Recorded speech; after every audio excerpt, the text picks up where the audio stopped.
Welcome to the Success Ascent. My name is Pat Mancuso, and we are excited that you are with us today and grateful for the guest that I'm going to share with you in just a second. As I always ask at the beginning and the end of our show, if you love what we're doing, please go and subscribe, leave us a great rating. You can also go to www.thesuccessascent.com and sign up for updates. So let me introduce our guest to you today. His name is Matt Sweetwood, and he's the CEO and founder of Insurious. He's a successful serial entrepreneur, professional speaker, business consultant, award-winning marketer, social media influencer, personal brand expert, and a photography instructor. That's kind of an interesting ad. He's nationally known for photography in the photography industry as an innovator. He's helped acquire over 25 U.S. and international trademarks. He's founded and ran the Aussie award-winning publication Photo Insider. He's been credited with the reinvention of the modern camera store, as well as the country's largest in-store education program, the Unique University. However, by far, his greatest achievement is having raised 5 successful children to adulthood as a single dad. Matt was awarded custody of his 5 children, ages 18 months to 8 years old. In the 25 years since then, he's raised these kids into happy, successful, and kind-hearted adults, which is a big challenge in today's world. He has a #1 best-selling book, Leader of the Pack, How a Single Dad Led 5 Kids, his business, and himself from disaster to success. In it, he details his journey of success as a father and a business leader. He's also appeared on regular contributor on Fox News, NBC Today Show, CBS. They go on and on and on, Matt. My goodness gracious, we are so grateful to have you with us today. So welcome. Hey, Pat, I am thrilled and excited to be here. And I just want to state that all of that happened when I had hair. Okay? Exactly, right? So like, what have you done for me lately, right? I love it. I love it. Well, Matt, we always like to start off our show asking, I say, hey, that was Matt on paper. Tell us something about Matt that isn't on paper, or that would be something that would be fun to talk about. Well, I think that, we talked a little bit about this beforehand. For me, what people don't know is that I gave up a lot of that. I'm one of those people that always needs a new challenge, that always needs something new going on. So that business that I built, that great business, star of the photo industry, I sold that business. I got rid of it and then started over again where I was a nobody. And I've been, driving a few startups to success. And it's really fun, because nobody cared that I was like this big maca, from the photography industry. They show up, they're like, who are you? You sit in the chair in the waiting room and you start. But I really like the challenge. And the next one that I build is going to be even bigger. So for me, that's what people don't know, I get, everybody knows me from that industry, but I'm in industries now where, I'm just some guy who's got some ideas and some companies running, and they're not sure they're going to fund them or have anything to do with it. And I got to prove myself again. It's kind of like being married, right? You have to prove yourself every day, or, that's it. It's over for us guys. So, but in any event, that's kind of what I did. That's what people don't know is I really I wasn't going to be the person who just kind of, rode off into the sunset doing the same thing all the time. I actually walked out of the business at its peak, which was a very difficult thing to do, right? Because I went from safety and security to the unknown. Welcome to entrepreneurship, right? That's the common theme amongst entrepreneurs. Right. And now we work, 80 hours a week, so we don't have to work 40, right? Isn't that There you go. There you go. Well, Matt, the premise of our show is the journey of success. And we know that that journey is typically upward. Sometimes it's backwards, sideways, hopefully not too much backwards. So there's 2 things I really want to talk to you about today. And the first one is what have you learned along that journey of success that you would share with others? Like 1 or 2 really big things if somebody was to ask you, I want to become an entrepreneur. Tell me what the secret recipe is. What would you share? Yeah, I'm going to give you 3. You asked for 2. I always over-deliver. Over-deliver, I love it. Over-deliver. I think my answer to that, first of all, is that if you want to be an entrepreneur, plan on working hard. People sometimes step back from, their normal, what's considered a day job or, an hourly kind of job. Even if you're salaried, it's still, ultimately an hourly job. And say, I want to own my own business. I want to be my own boss. Well, the first thing you should realize is that means you're going to double your workload. If you want to be successful, be prepared to work and work a lot of times in demotivating circumstances, because a lot of times, like you said, you go backwards, you go forwards. I think being an entrepreneur is more like being in a whirlpool. It bubbles, splashes, and spins around. And I was going to say a toilet bowl, but that's really kind of negative. So it's be prepared to work really hard. And that leads me to my second piece of advice, which is, if you want to be successful as an entrepreneur, you have to want success badly enough. My personal motto is, how badly do you want it? So when I face obstacles, because you are going to face obstacles along the way, you have to say to yourself, am I willing to do whatever it takes, legally and ethically, to actually make it work? And a lot of times, I'll use my own experience. A lot of times something's not working, or I'm failing at it. And I say to myself, I usually have this moment where, I bang my head enough times and I'm like, Matt, why isn't this working? Is it not working because it's not a good idea, or is it not working because you just don't want it badly enough? And many times that's the case. And it's okay to not want it badly enough. Just means you need to do something else. So if you have an idea, a business idea, and you're going at that, you have to want success badly enough to do anything and everything it takes for as long as it takes in order to make that work. And my third piece of advice is a very, very deep piece of advice that I unfortunately did not follow in my life. And maybe I'm getting ahead of myself because you're good. You're good. Maybe I'm getting ahead of myself. And that is, you have to trust yourself. Trust your gut. You have three voices that go on in you. You have your head voice, you have your heart voice, and you have your gut voice. Okay. This is the first time I've ever really said this out loud. So you're getting a premiere of this whole body thinking process. There's like a talk in here. I'm like a professional speaker. I'm like going to formulate a new talk right now. Your head, heart, and gut voice. And your head, everybody knows what your head tells you. Right. You analyze the situation, you understand the way it works, and your idea sits up there, okay? And you're like, I know I can do this, and I know that this industry needs this business, and I know how to make this work, and the market is this big. Hopefully you've done that. Then this is how we can make profit, the whole bit. And then your heart says, I love this, right? And I love the people in it, and I have so much fun, and it cares, and it helps people, and it does all of that. But the most important voice in your body is in your gut. And a lot of us have big guts. So, there's a lot of thinking that goes on there, okay? I used to have a big gut, not anymore, but nevertheless, it illustrates the point. And so when your gut is telling you no, you better listen to that. And if your gut is telling you yes, you go for it. And so, and what I really mean by that and all of that sort of humor is that you have to learn to trust yourself. Listen to all the voices. Trust yourself. Don't have other people. I will tell you that every single business that I've been successful in, and there's been several, I basically had people around me telling me that's not going to work. It's going to fail. You're wasting your time. You're doing this wrong. You're doing that. You listen to the advice. Sometimes it's good advice. Sometimes it's not. But you have to trust yourself. And that also applies in your personal life. Like I've engaged in it. If you read my book, Leader of the Pack, you'll see I made a lot of really stupid personal decisions. The book is, to end up as a single dad of 5 little kids, when their mom left, the kids were like 18 months to 8 years old, like one still in diapers. In order to get in that sort of situation, you have to make a lot of mistakes yourself and who you pick and what you do with your life and why have 5 kids and all of these things. So, and I didn't trust myself. I didn't have enough self-esteem. I didn't trust myself. So for me, those are the 3 really big pieces of life and business advice that I'm gonna give you out there, which is work hard, decide how badly you want it, and trust yourself.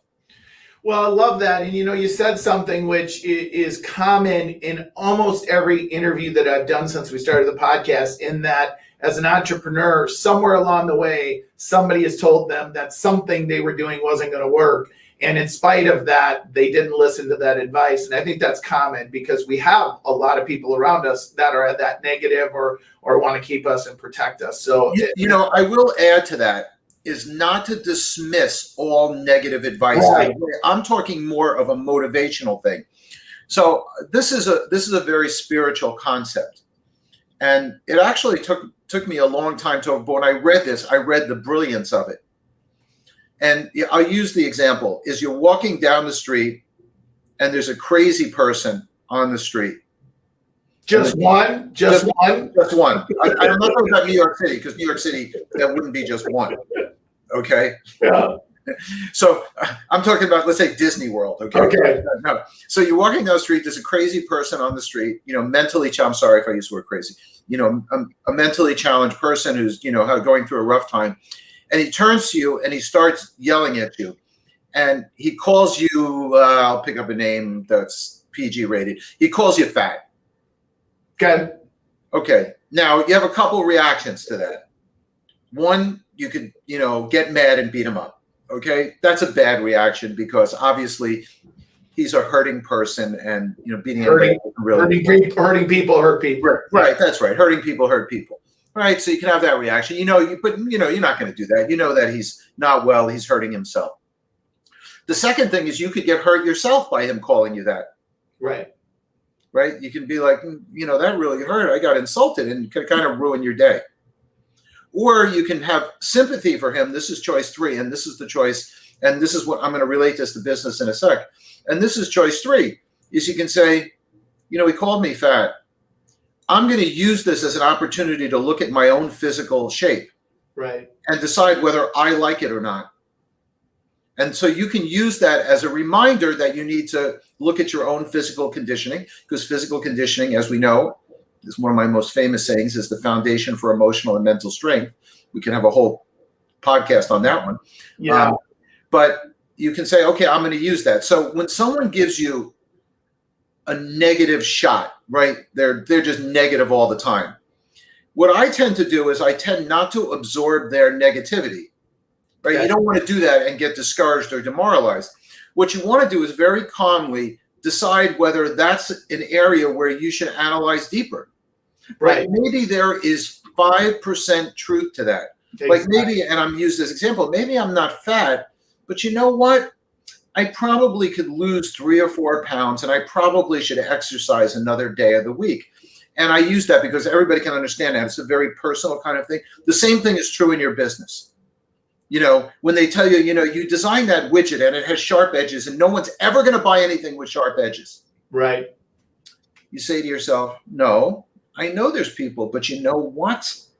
There's probably some people that want smooth edges. So maybe I should also make something that has smooth edges or make it as an option. Absolutely. Right. So there's a way of channeling negative people around you back into your trust. So you're trusting yourself and you're using it in a productive way. That's a very elevated way to do it, because it's very demoralizing when people around you telling you you're going to fail and this isn't going to work and this is a stupid idea and you failed every other time in your life. And I'm not going to waste our podcast time listing all the people that have failed and got kicked out and did all of this stuff and blah, blah, blah. I can give you the Michael Jordan got kicked off his high school basketball team, yep. Blah, blah, blah, blah, blah, blah, blah. We know all of that, and Anthony Hopkins couldn't act and, this, whatever, yep. You've heard all that. I don't know if that's true, by the way. I just made that one up, but nevertheless, you've heard all these stories. So the idea is to channel this negativity and actually make it work for you. Well, and what I love that you said is there may be an ounce of reality to what they said. So don't just, dismiss it out of hand. Right. and use it as motivation. That's right. They insulted me. F them. And that's not a good. That's not a good answer either. That's a little bit of ego, right? And that's what gets us into trouble. Right. Absolutely. And ego, I will tell you that ego, particularly in the startup world where I exist, having ego or hubris is the sure way to drive your company off the face of the earth. Yeah. So let me ask you another question, Matt, around success, and then I want to flip to the really the important thing of what you accomplish in your life with your family. Has there been any big surprise along your success of your journey of success that you would share with people, like something that you were like, whoa, just didn't expect that? Yeah, I think that my expectation that things would go in a more linear fashion. I think that's maybe all of our expectation. Yeah, you'll have some ups and downs. But I think what surprised me in my journey, and I'm talking about a 25, 30-year journey, despite my youthful appearance, I've been doing it a long time, is that, I was like on the verge of failure several times. Not necessarily my own fault, just industry change, technology. I was in the electronics and the photography business. Film went away, and then digital photography came about, and internet came about, and Amazon came about, and all these things happened along the way. And I think, to me, that was really the biggest surprise, is that I thought that if I just worked hard and I was really smart about my business and we dug in there, that I would have this, there'd be some perturbations in the growth scale. Look at that. Right. Look at that word. Everybody's going perturbations. I can't believe I used that word today. Actually, I woke up this morning and said, I'm going to use a word that's, a little bit unusual. I thought it was just going to sort of evenly, go its way. But no, it goes like this, and then boom. And it goes like this, and boom. And you just have to want it badly enough, like I said, just to keep, pick your head up and just say, somehow I'm going to survive, and I'll transition for you. For me, that how badly that I wanted it really came from having to care and feed for my 5 little kids. I could say, okay, I could walk away and go surf in Hawaii, and just, live off the land and, chase girls and pick bananas and surf.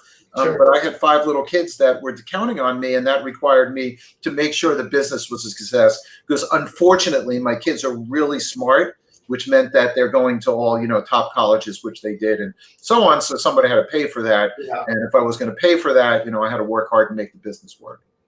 So I love the transition. So let's talk about that. So one of the things when and I study, and I know you do, and you follow and you read about people's success, one of the things, there's a commonality sometimes that there's an expense that comes with it, right? There's something, either it's a personal expense on the part of the entrepreneur or a family expense as part of relationships. And so you had, let's not go back to why and how. Let's just go back to, you're now a dad of 5 kids, and you got to provide for the family, you got to provide for the kids, and you got to run a business. So talk about that initial experience, that initial thought process. Wow, what did you start thinking? Yeah. So I'll say first is that I am not a believer in work-life balance. I don't think that there is such a thing. I am a believer in making it all work. Right. Counterbalancing. Whatever that really means. But to answer your question, and I'm going to answer it really briefly, and then I'm going to use this to plug my book, because I spend a lot of time talking about that moment. A lot of my book talks about when you're in that moment of crisis, or oh my God, kind of thing, and how you pull yourself out of it. And that's why my book has, was a bestseller, is #1 bestseller self-help book. It's got 145-star reviews on Amazon and so on. It's because of that motivational, inspirational moment. And I think for me, you sort of pegged it when you said, you sort of made that look.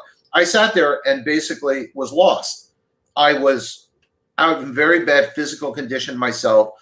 My wife just walked out on me. I was thought I was a loser, thought I'd be alone the rest of my life. I had 5 little kids who were not in such good condition at that time, with really very little clue how to handle them. My business was in one of those areas where it would boom at the same time.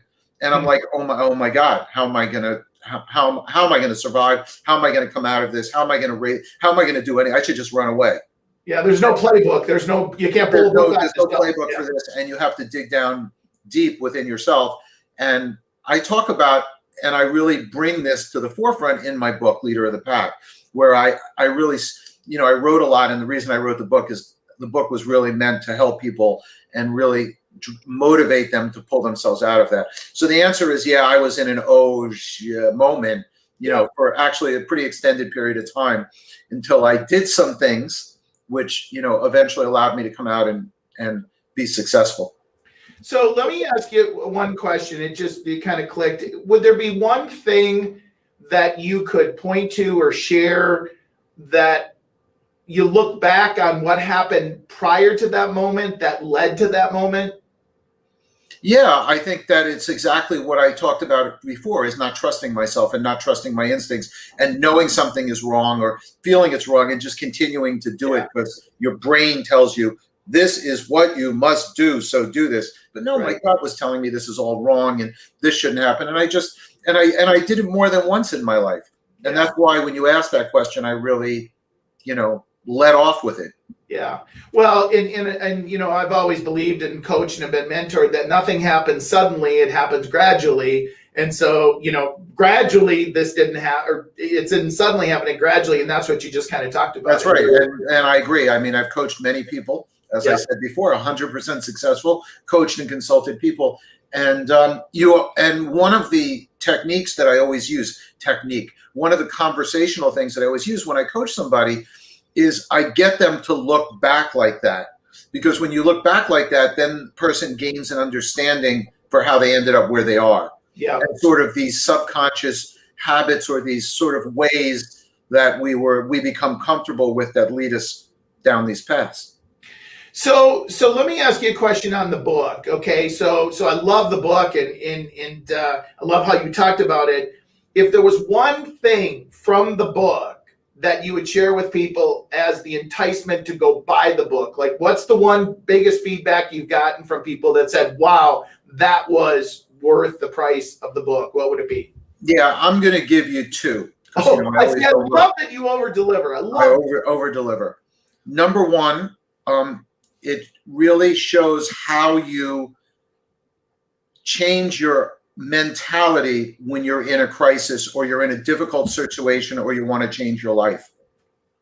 For me, it's sort of a step-by-step, how you take step one, step two, step three, and how you change yourself in a way so even if you're in what appears to be an impossible circumstance, you get out. There's some magic in that.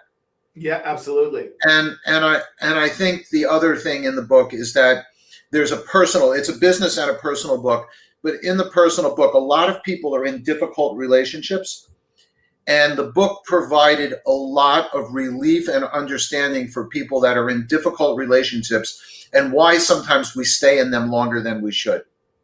Particularly. And people really, that hit home for a lot of people. Yeah.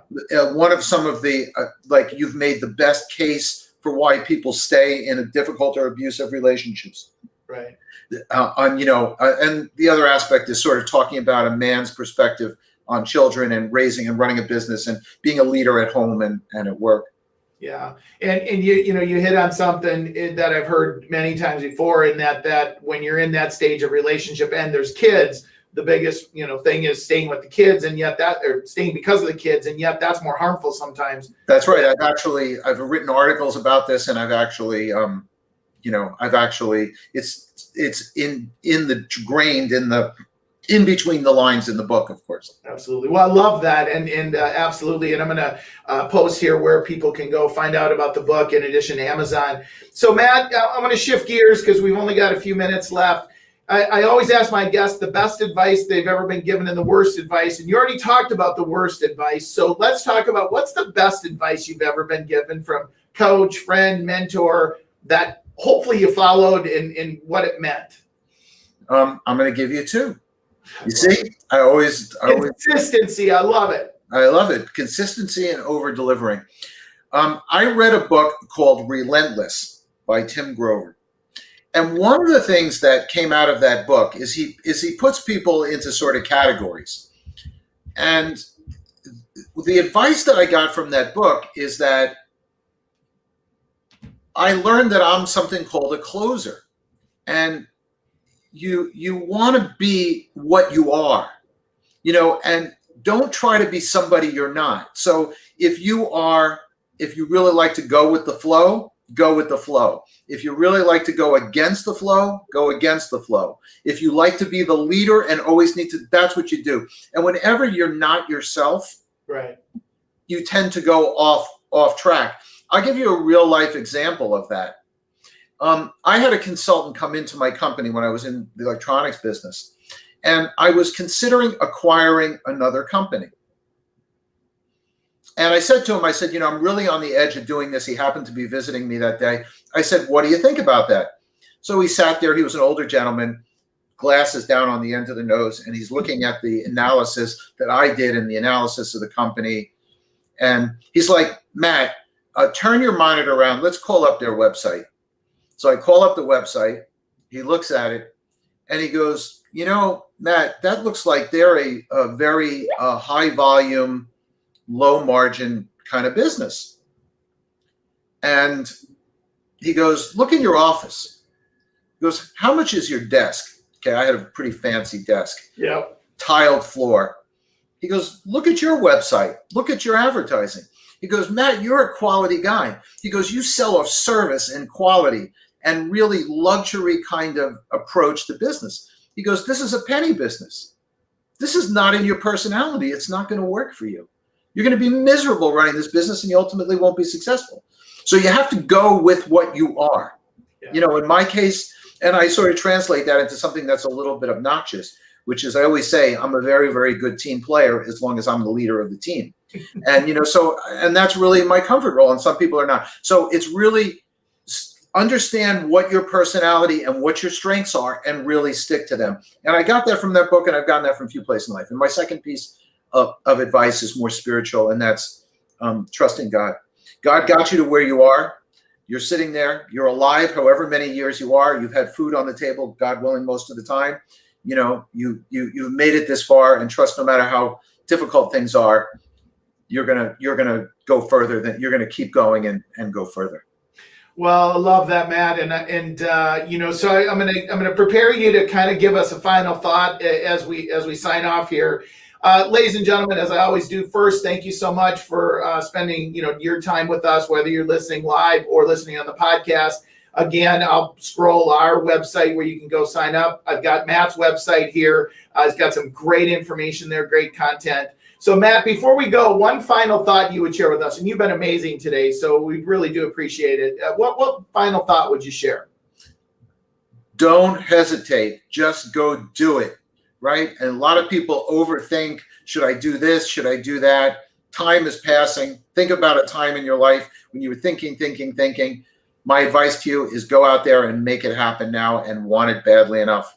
Yeah, I love it. I love it, Matt. Well, again, thank you so much, everybody, for being with us today. As I say before I end every show, be happy, be safe, be healthy. Matt, thanks so much again. We appreciate you. Pleasure's been all mine, Pat. Take care, everybody.